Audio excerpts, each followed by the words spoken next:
Also, I'll give you a scoop, Phoenix. I'll give everybody who's watching a scoop tonight, which is I have also just released to Council a proposal that we'll be debating on Monday, and I hope Council will support me on it, which is for what I'm calling an Economic Resiliency Fund. As we're coming to the end of this year, we realize that the City of Calgary has a modest surplus. On a $3 billion budget, we've got about a $30 million surplus. We're pretty sure we won't be able to repeat that in 2016. So rather than put that into our savings account, I am proposing to invest that now to help people through this economic crisis in 3 ways. Number 1 is I am proposing to roll back the fare increases for Calgary Transit and for recreation that are supposed to take effect on January 1st. So we'll freeze the 2015 prices, so give people a little bit of a break there. Number 2 is to create an emergency fund for nonprofit organizations and city businesses that are just overwhelmed. For example, I don't want to say they'll get the money from it, but the Calgary Food Bank has informed us that they're up 30% in demand over last year. So there's a lot of nonprofit agencies that just need a little bit of help getting over the hump.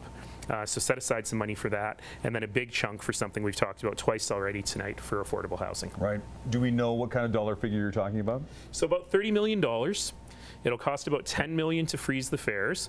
I'm proposing about $5 million in that emergency fund and the $15 million for housing. And you're hoping that Council will jump on board and agree with this? You have naysayers, I'm guessing? I think every member of Council agrees that we should be doing something with this money other than rolling it into our savings account. The question is what to spend it on. So for example, one member of Council is saying, the new carbon tax is going to cost the city a lot of money from all the tanks of gas we fill. So maybe we should set that aside to pay our gas bill. But the carbon tax doesn't come into place until 2017. So I'm saying that for this chunk of money now, let's give people immediate relief, let's put some money back in their pockets, and let's look after those nonprofit organizations. Well, on that carbon tax, some are saying that the average Albertan is going to be spending about $470 just with that alone. Imagine how many tanks of gas the city fills every day.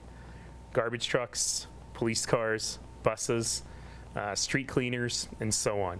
So it's going to have, I don't have a number yet, but it's going to have a very, very large impact on the city's operations.